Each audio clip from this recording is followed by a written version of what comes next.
saying that you're from Palestine, and we all know currently the atrocities that are happening. The Muslims of the world, in fact, not just Muslims, Muslims and non-Muslims of the world, they've seen images that have never been seen before on such a large scale, in such clarity and live, real time, by different people, normal people, by children, by men and women, no one representing them, no spokesperson, just normal people showing us these images affected billions of people around the world. And we feel helpless. And I know that you've been one of the most active people that we hear about in the world in this cause. And you haven't rested one day. We're here in the UK together, and I can see from the moment you came here, it wasn't the jet lag, it wasn't anything. You are mentally tired and exhausted, yet you continue to persevere and lead us in that way. May Allah subhanahu wa ta'ala strengthen you and give you the sincerity and the ability. Shaykh Omar, what advice can you give us in these times? What can we do? What can we not do? What can we anticipate? What is the hope? Any words from you?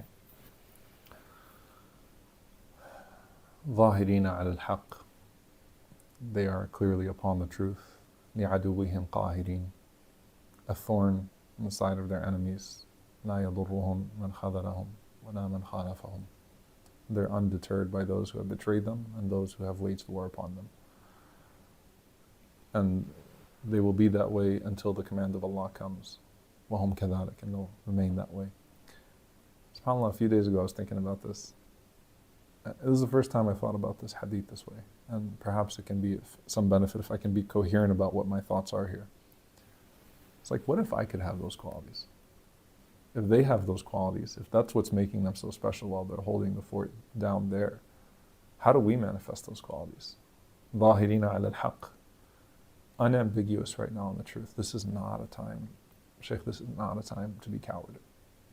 This is not a time to be cowards. This is not a time for us to mince words. This is not a time for us to, oh yeah, we just want peace. And no, this is a time to insist that enough is enough and to not mince words at all about our dedication to the freedom of our people. And I say our people because any Muslim, anyone who cares about Palestine is a Palestinian right now. This is not something by nationality. You're just as Palestinian as I am when your heart is connected to it this way. So this is not a time for us to mince words or to be ambiguous about where we're coming from in regards to this whole thing. لِعَدُوِّهِمْ قَاهِرِينَ. Our enemies want us to get tired. That's not just true for those that are bombing our brothers and sisters. That's true for those that are trying to suppress our voices for them. They really want us to stop. لِعَدُوِّهِمْ قَاهِرِينَ. And I want to disturb them as much as possible and let them know that we're not going to stop. Like I know that, subhanAllah, there was a quote that came from the White House, Biden said that, they'll fall in line about the Muslims. Like eventually they'll forget, because that's usually what happens. They get really emotional. Time will come, the elections will come. I mean, it's me against Donald Trump. Choice is pretty clear, they'll fall in line. It's like, we're going to stay the course, inshallah. This time has to be different. This has to be different than every other thing that's happened to us in our lives. I actually do believe that. This is a change in history. This is a moment in history for all of us. This is a moment that's going to be significant on your record when you meet Allah subhanahu wa ta'ala. What did you do when this happens? This is a moment for us because our enemy seeks a complete erasure of our people. I mean, Netanyahu is very clear in Hebrew and even sometimes in English what he wants to do here. This is a time where we have to be steadfast. If they are لِعَدُوِّهِمْ قَاهِرِينَ فَأَنَا أَكُونْ لِعَدُوِّي قَاهِرِينَ وَعَدُوِّي عَدُوِّهِمْ. My enemy is their enemy. I'm going to continue that course. لَا يَضُرُّهُمْ مَنْ خَذَلَهُمْ وَلَا مَنْ خَالَفَهُم. Undeterred by those who betray them and by those who hurt them, those who are their enemies. You and I have spoken because we have that relationship, subhanAllah. Sometimes it's annoying. It's like, why are other Muslims, why are people hurting? I'm trying to do something good here. I really want to be focused on that. No. Yes. Why are you putting a knife in my side and in my back? Like, let me go. Let me focus. I don't have energy. I don't want to fight Muslims right now. I really don't have any energy for this. I've got to go this way. And so this is part of that test. لا يضرهم من خذلهم. Well, I also need to be that way. You know, subhanAllah, where you tell me this all the time, keep going. You actually use those words all the time. Keep going, keep Yes. going. Don't worry about it. Keep going, keep going. Someone says something nasty, keep going. Someone, yeah, it hurts. We're human beings. But when your Muslim brother attacks you and tries to twist something inside of you, you know, خلاص, keep going. So لا يضرهم من خذلهم. فبإذن ta'ala, we won't be harmed by those who hurt us, even from within our community. No. ولا من خالفهم, or those that are outward enemies. So we're not afraid or intimidated, nor are we deterred. So it was just subhanAllah realization a few days ago. I was like, you know what? We need to manifest those qualities. We can't keep praising Ahl Gaza for their qualities without trying to implement those qualities in our lives in whatever proportion we can that Allah subhanahu wa ta'ala has given to us.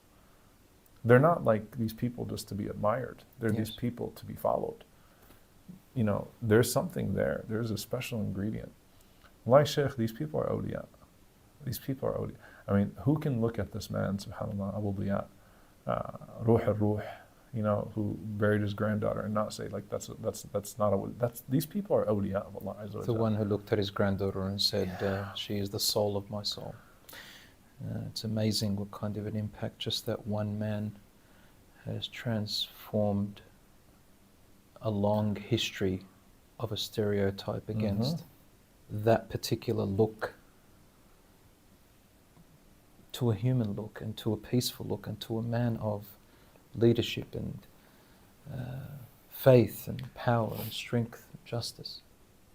I would love to see that man read Quran. I'd love to Why? be in his living room when he's praying Qiyam al-Layl. Yeah. I'd love to like see what he's been doing all these years to generate that, because that's something special. Like, you don't even have to guess. You know that man is a man of Qiyam. You know that man's a man of Quran. You know that man's a man who was connected to the masajid before they were destroyed. I heard from some of the brothers even there in Gaza that he was Nijad al-Da'wah. He would be someone that would go and call people to the masjid all the time, like tell them, come pray in the masjid, come pray in the masjid. Like, I would love to get a sneak peek into that. But I see the product, and it's pretty obvious what some of those ingredients are. So it's like, how do we bring those into our lives? So, you know, look, am I tired? Yes, I'm tired. Am I hurting? I'm extremely hurt. Am I finding it hard to not break down and cry multiple times and just random times throughout the day? Yes. But you know what? Alhamdulillah, they're persevering. So we should persevere, inshallah ta'ala. I want to meet those people on Yawm al-Qiyamah. Some of them are gone. Shaykh, you know, subhanAllah, Samir Abu Daqqa, who was the cameraman of Walid Dahduh, I was just watching the interview he was having with his, or they were having with his son. Samir Which was, cameraman? So Walid Dahduh, Yeah. very famous. Walid Dahduh. Yeah. So Walid was shot. He was struck, and that's why his arm is somewhat impaired now. His cameraman was shot, and they left him out to bleed. He bled to death. 6 hours, and the Israeli snipers would shoot anyone that would go try to help him. And they were interviewing his son, and his son was saying, my last conversation with him was, he was telling me, please keep up with your prayers. I want you to pray on time. Please keep up with your prayers. His son is telling his father that. His son is saying that his father was telling him that. Okay. The last conversation he had with his father, rahimahullah, Yes. his father telling him, do not delay your prayers. Now, I think one of the things that you and I have probably learned, and anyone that's in the field of da'wah, is sometimes the awliya don't look the part. Yes. They're not bearded and in thobes. Yes, They're that's not. right. They don't fit the image sometimes. Definitely, yes. All right, but they truly, subhanallah, are like Walid Dahduh. If you were to see him before this all went down, maybe you wouldn't think he's that great of a Muslim, right? By appearance, right? Not by he looks like a appearance. very average, like typical any other Palestinian Muslim. right? Like very typical. What's the ingredient? So this is an opportunity that Allah Azza wa Jalla is giving to each and every single one of us to try to cook up in our hearts what's clearly been cooked up in their hearts. To try to inculcate those ingredients in our own lives. Yes. And inshallah ta'ala to be something special like the special people that we're seeing right Shaykh now. Omar, why do you think they feel victorious? despite what we see in them. To us, we see them failing, but to them, they see victory. إِمَّا النَّصْرَ وَالشَّهَادَةِ. That's the motto. It's either victory or martyrdom. You can't lose. قَتْلَانَا فِي الْجَنَّةِ وَقَتْلَاكُمْ فِي النَّارِ. So there's a higher purpose than just mere land and soil. You can't lose. You cannot lose when you believe in this. You can't lose. You can't contain a people in a small part of the earth that believe in a Jannah that's more vast They're than the thinking entire beyond world. this world. You can't beat those people. That's the they secret. cannot lose. That is the secret. That is the They secret. can't lose. Even in all of our lives, you had losses, I've had losses, Muslims and non-Muslims, people have had losses.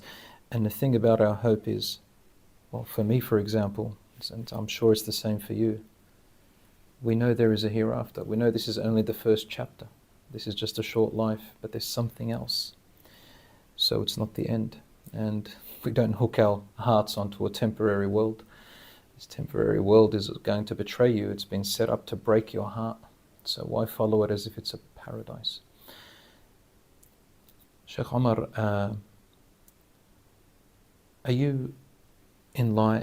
Do you encourage, for example, there's Muslims and non-Muslims around. We've been talking about Muslims a lot, but non-Muslims around the world are hurt as well, and they're feeling that pain and that mercy. Justice and injustice is a moral principle of every human being, and many of them have gone out in protests. And do you support these protests? Do you think they're working? Do you think, because you're talking about voices, so protests and social media advocacy for justice, do you think it's all really working?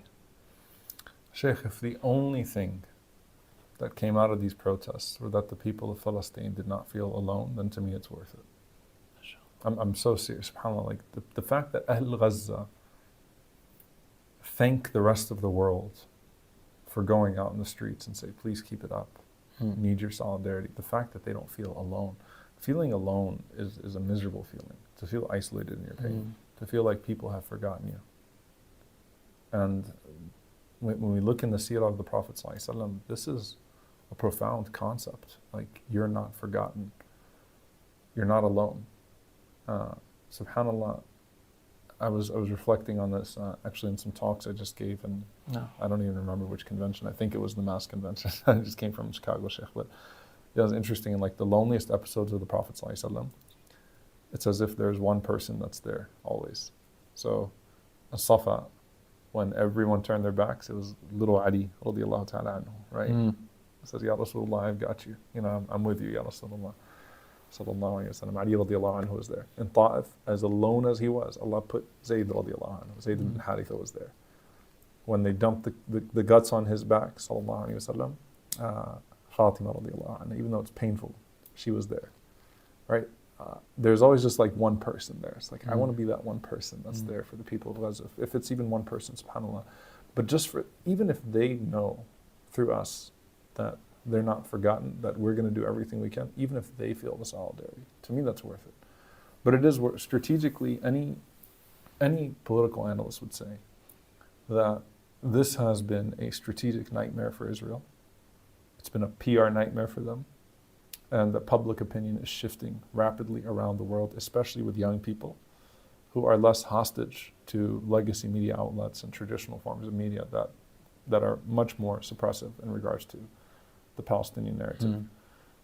So our strength is in our numbers. It is taking to the streets. It is in the boycotts. It is in these multiple forms of little advocacy. We don't have the super lobby, the super PAC, but we do have the super numbers. Yes. And so the little efforts accumulated are clearly leading to a massive shift in the global sense, inshallah ta'ala, for the Palestinian people. And bidnillahi ta'ala are a step closer to complete liberation. Why do you think everyone's standing up, Ya Shaykh Omar? It's not just Muslims, non-Muslims, everybody. We haven't seen this on such a large scale. I mean, why do you think they're all standing up? What are they trying to, what's moving them? So, like you said, there's fitra, al-rahma wal-adl, mercy and justice. Mercy and justice in the hearts of everybody. These are fitra. And so, they can see. You can't compete with 20,000 dead people. You can't, you can say all the lies in the world.